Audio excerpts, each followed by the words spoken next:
Chapter 22. The Burglary. "Hello!" cried a loud, hoarse voice, as soon as they set foot in the passage. "Don't make such a row," said Sikes, bolting the door. "Show a glim, Toby." "Aha! My pal!" cried the same voice. "A glim, Barney, a glim. Show the gentleman in, Barney. Wake up first, if convenient." The speaker appeared to throw a bootjack, or some such article, at the person he addressed, to rouse him from his slumbers, for the noise of a wooden body, falling violently, was heard, and then an indistinct muttering, as of a man between sleep and awake. "Do you hear?" cried the same voice. "There's Bill Sikes in the passage with nobody to do the civil to him, and you sleeping there, as if you took laudanum with your meals, and nothing stronger. Are you any fresher now, or do you want the iron candlestick to wake you thoroughly?" A pair of slipshod feet shuffled, hastily, across the bare floor of the room, as this interrogatory was put, and there issued, from a door on the right hand, first, a feeble candle, and next, the form of the same individual who has been heretofore described as laboring under the infirmity of speaking through his nose, and officiating as waiter at the public house on Saffron Hill. "Beast Sikes!" exclaimed Barney, with real or counterfeit joy. "Cupboard, sir, cupboard." "Here. You get on first," said Sikes, putting Oliver in front of him. "Quicker, or I shall tread upon your heels." Muttering a curse upon his tardiness, Sikes pushed Oliver before him, and they entered a low dark room with a smoky fire, 2 or 3 broken chairs, a table, and a very old couch, on which, with his legs much higher than his head, a man was reposing at full length, smoking a long clay pipe. He was dressed in a smartly cut snuff-colored coat, with large brass buttons, an orange neckerchief, a coarse, staring, shawl-pattern waistcoat, and drab breeches. Mr. Crackit, for he it was, had no very great quantity of hair, either upon his head or face, but what he had, was of a reddish dye, and tortured into long corkscrew curls, through which he occasionally thrust some very dirty fingers, ornamented with large common rings. He was a trifle above the middle size, and apparently rather weak in the legs, but this circumstance by no means detracted from his own admiration of his top boots, which he contemplated, in their elevated situation, with lively satisfaction. "Bill, my boy," said this figure, turning his head towards the door, "I'm glad to see you. I was almost afraid you'd given it up, in which case I should have made a personal venture. Hello!" Uttering this exclamation in a tone of great surprise, as his eyes rested on Oliver, Mr. Toby Crackit brought himself into a sitting posture, and demanded who that was. "The boy. Only the boy," replied Sikes, drawing a chair towards the fire. "What a beast of Fagid's lads!" exclaimed Barney, with a grin. "Fagins, eh?" exclaimed Toby, looking at Oliver. "What an invaluable boy that'll make, for the old lady's pockets in chapels. His mug is a fortune to him." "There's enough of that," interposed Sikes, impatiently, and stooping over his recumbent friend, he whispered a few words in his ear, at which Mr. Crackit laughed immensely, and honoured Oliver with a long stare of astonishment. "Now," said Sikes, as he resumed his seat, "if you'll give us something to eat and drink while we're waiting, you'll put some heart in us, or in me, at all events. Sit down by the fire, younker, and rest yourself, for you'll have to go out with us again tonight, though not very far off." Oliver looked at Sikes, in mute and timid wonder, and drawing a stool to the fire, sat with his aching head upon his hands, scarcely knowing where he was, or what was passing around him. "Here," said Toby, as the young Jew placed some fragments of food, and a bottle upon the table, "success to the crack." He rose to honor the toast, and, carefully depositing his empty pipe in a corner, advanced to the table, filled a glass with spirits, and drank her off its contents. Mr. Sikes did the same. "A drain for the boy," said Toby, half filling a wineglass. "Down with it, innocence."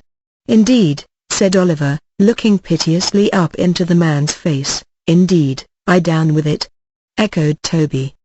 "Do you think I don't know what's good for you?" Tell him to drink it, Bill." "He had better," said Sikes, clapping his hand upon his pocket. "Burn my body, if he isn't more trouble than a whole family of dodgers. Drink it, you perverse imp, drink it." Frightened by the menacing gestures of the two men, Oliver hastily swallowed the contents of the glass, and immediately fell into a violent fit of coughing, which delighted Toby Crackit and Barney, and even drew a smile from the surly Mr. Sikes. This done, and Sikes having satisfied his appetite, Oliver could eat nothing but a small crust of bread which they made him swallow. The two men laid themselves down on chairs for a short nap. Oliver retained his stool by the fire. Barney, wrapped in a blanket, stretched himself on the floor, close outside the fender. They slept, or appeared to sleep, for some time, nobody stirring but Barney, who rose once or twice to throw coals on the fire. Oliver fell into a heavy doze, imagining himself straying along the gloomy lanes, or wandering about the dark churchyard, or retracing some one or other of the scenes of the past day, when he was roused by Toby Crackit jumping up and declaring it was 1:30. In an instant, the other two were on their legs, and all were actively engaged in busy preparation. Sikes and his companion enveloped their necks and chins in large dark shawls, and drew on their greatcoats. Barney, opening a cupboard, brought forth several articles, which he hastily crammed into the pockets. "Barkers for me, Barney," said Toby Crackit. "Here they are," replied Barney, producing a pair of pistols. "You loaded them yourself?" "All right," replied Toby, stowing them away. "The persuaders?" "I've got 'em," replied Sikes. "Grape, keys, centre bits, darkies, nothing forgotten?"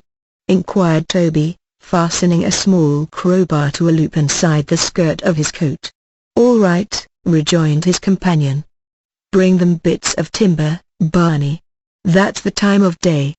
With these words, he took a thick stick from Barney's hands, who, having delivered another to Toby, busied himself in fastening on Oliver's gape.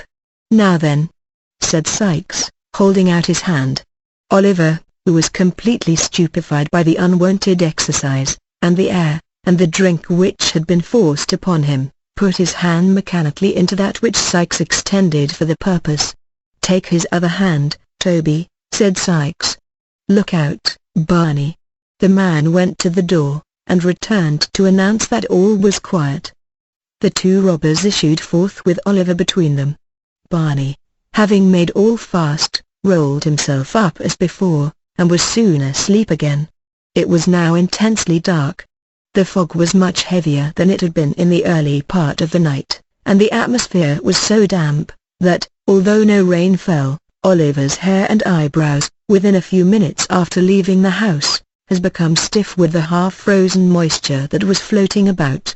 They crossed the bridge, and kept on towards the lights which he had seen before. They were at no great distance off, and, as they walked pretty briskly, they soon arrived at Chertsey. "Slap through the town," whispered Sikes. "There'll be nobody in the way, tonight, to see us." Toby acquiesced, and they hurried through the main street of the little town, which at that late hour was wholly deserted. A dim light shone at intervals from some bedroom window, and the hoarse barking of dogs occasionally broke the silence of the night. But there was nobody abroad. They had cleared the town, as the church bell struck 2. Quickening their pace, they turned up a road upon the left hand. After walking about a quarter of a mile, they stopped before a detached house surrounded by a wall, to the top of which, Toby Crackit, scarcely pausing to take breath, climbed in a twinkling. "The boy next," said Toby. "Hoist him up, I'll catch hold of him." Before Oliver had time to look round, Sikes had caught him under the arms, and in 3 or 4 seconds he and Toby were lying on the grass on the other side. Sikes followed directly, and they stole cautiously towards the house. And now, for the first time, Oliver, well nigh mad with grief and terror, saw that housebreaking and robbery, if not murder, were the objects of the expedition. He clasped his hands together, and involuntarily uttered a subdued exclamation of horror. A mist came before his eyes, the cold sweat stood upon his ashy face, his limbs failed him, and he sank upon his knees. "Get up!" murmured Sikes, trembling with rage, and drawing the pistol from his pocket. "Get up, or I'll strew your brains upon the grass." "Oh, for God's sake let me go!" cried Oliver. "Let me run away and die in the fields. I will never come near London, never, never. Oh, pray have mercy on me, and do not make me steal. For the love of all the bright angels that rest in heaven, have mercy upon me." The man to whom this appeal was made, swore a dreadful oath, and had cocked the pistol, when Toby, striking it from his grasp, placed his hand upon the boy's mouth, and dragged him to the house. "Hush!" cried the man, "it won't answer here. Say another word, and I'll do your business myself with a crack on the head. That makes no noise, and is quite as certain, and more genteel. Here, Bill, wrench the shutter open. He's game enough now, I'll engage. I've seen older hands of his age took the same way, for a minute or two, on a cold night." Sikes, invoking terrific imprecations upon Fagin's head for sending Oliver on such an errand, plied the crowbar vigorously, but with little noise. After some delay, and some assistance from Toby, the shutter to which he had referred, swung open on its hinges. It was a little lattice window, about 5.5 feet above the ground, at the back of the house, which belonged to a scullery, or small brewing place, at the end of the passage. The aperture was so small, that the inmates had probably not thought it worthwhile to defend it more securely, but it was large enough to admit a boy of Oliver's size. Nevertheless, a very brief exercise of Mr. Sikes' art sufficed to overcome the fastening of the lattice, and it soon stood wide open also. "Now listen, you young limb," whispered Sikes, drawing a dark lantern from his pocket, and throwing the glare full on Oliver's face. "I'm a-going to put you through the. Take this light, go softly up the steps straight before you, and along the little hall, to the street door, unfasten it, and let us in." "There's a bolt at the top, you won't be able to reach," interposed Toby. "Stand upon one of the hall chairs. There are 3 there, Bill, with a jolly large blue unicorn and gold pitchfork on 'em, which is the old lady's arms. Keep quiet, can't you?"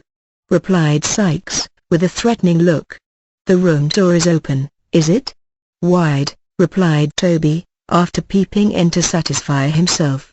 "The game of that is, that they always leave it open with a catch, so that the dog, who's got a bed in here, may walk up and down the passage when he feels wakeful. Ha! Ha! Barney ticed him away tonight. So neat."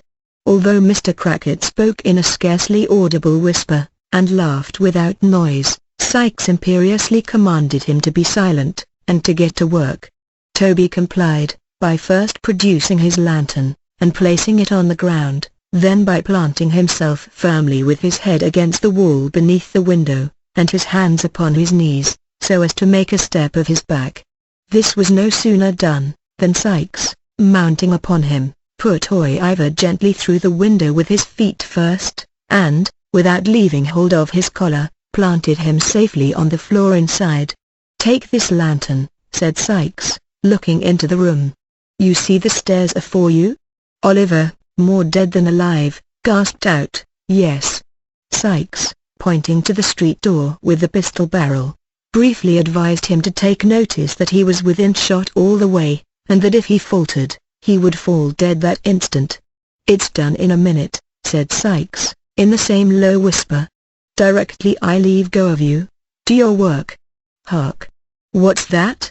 whispered the other man. They listened intently. "Nothing," said Sikes, releasing his hold of Oliver. Now, in the short time he had had to collect his senses, the boy had firmly resolved that, whether he died in the attempt or not, he would make one effort to dart upstairs from the hall, and alarm the family. Filled with this idea, he advanced at once, but stealthily. "Come back!" suddenly cried Sikes aloud. "Back! Back!" Scared by the sudden breaking of the dead stillness of the place, and by a loud cry which followed it, Oliver let his lantern fall, and knew not whether to advance or fly. The cry was repeated. Daylight appeared. A vision of two terrified half-dressed men at the top of the stairs swam before his eyes. A flash, a loud noise, a smoke, a crash somewhere, but where he knew not, and he staggered back. Sikes had disappeared for an instant, but he was up again, and had him by the collar before the smoke had cleared away. He fired his own pistol after the men, who were already retreating, and dragged the boy up. "Clasp your arm tighter," said Sikes, as he drew him through the window. "Give me a shawl here. They've hit him. Quick! How the boy bleeds!" Then came the loud ringing of a bell, mingled with the noise of firearms, and the shouts of men, and the sensation of being carried over uneven ground at a rapid pace. And then, the noises grew confused in the distance, and a cold deadly feeling crept over the boy's heart, and he saw or heard no more.